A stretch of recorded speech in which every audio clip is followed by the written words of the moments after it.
II improv student, avid reader of bedtime stories, and a lover of nature and humanity. She is a poet and a first-time storyteller tonight at Westside Improv. Please, I'll be welcome to the stage.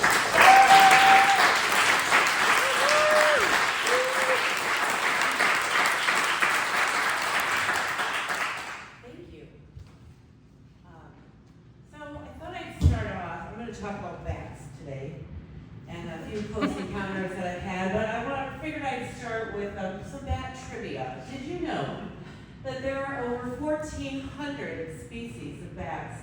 They live in almost every part of the world, making up 20% of Earth's mammals. Bats are the sole pollinators of the agave plant. So did you know without bats, you would not have tequila? Bats are also the only flying mammals. Technically, flying squirrels glide, but bats are the only ones that power their own flight.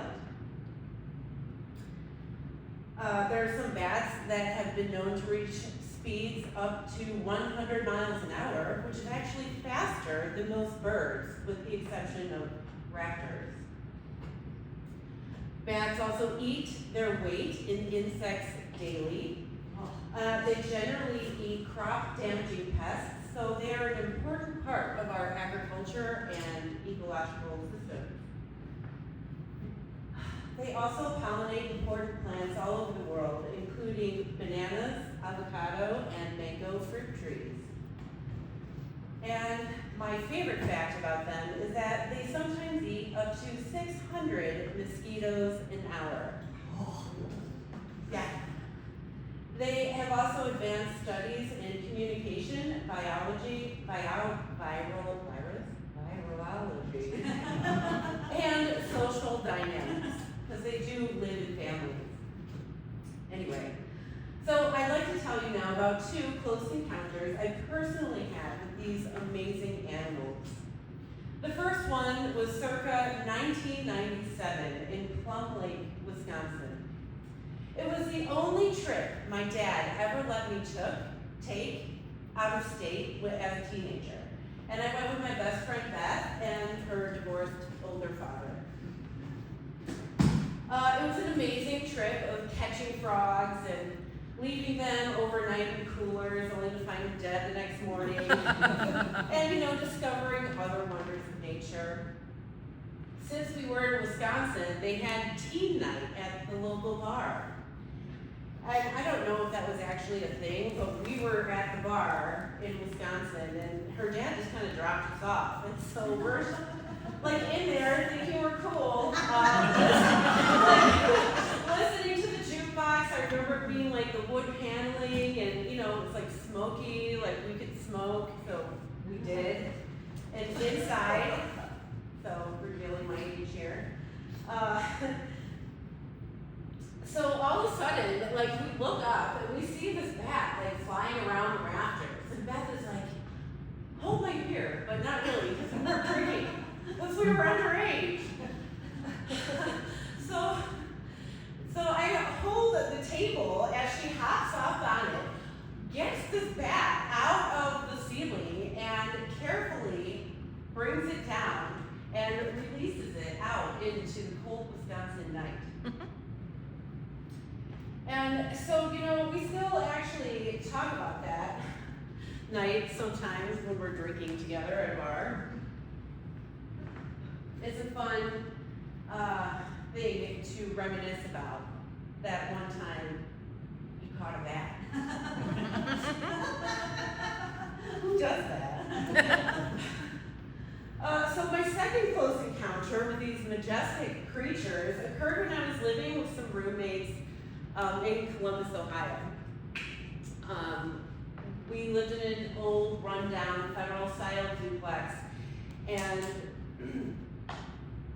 it was in not the best part of town, but it was in a part of town that we could afford. So I'm sitting there on the couch, following my regular routine after a long day at art school, which was smoking a joint and watching The Simpsons on the TV. And so all of a sudden, my roommate Keelan was there with me, and all of a sudden I'm sure it was a delayed reaction too. We see this bat flying around the living room, and we're like, what's that? And I'm like, oh!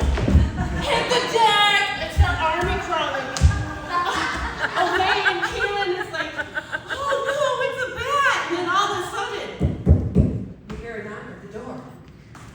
Quick, Keelan opens the door, and I jump up right behind her, and there's this man there, kind of disheveled. He's like, hey, do you have any work I could do?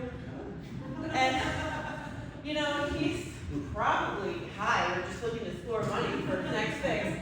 And so from behind Keelan, I'm like, yes! You can get the bat out of the house! What? Yeah, there's a bat in the house! Get it out! And so the guy is just like, bye.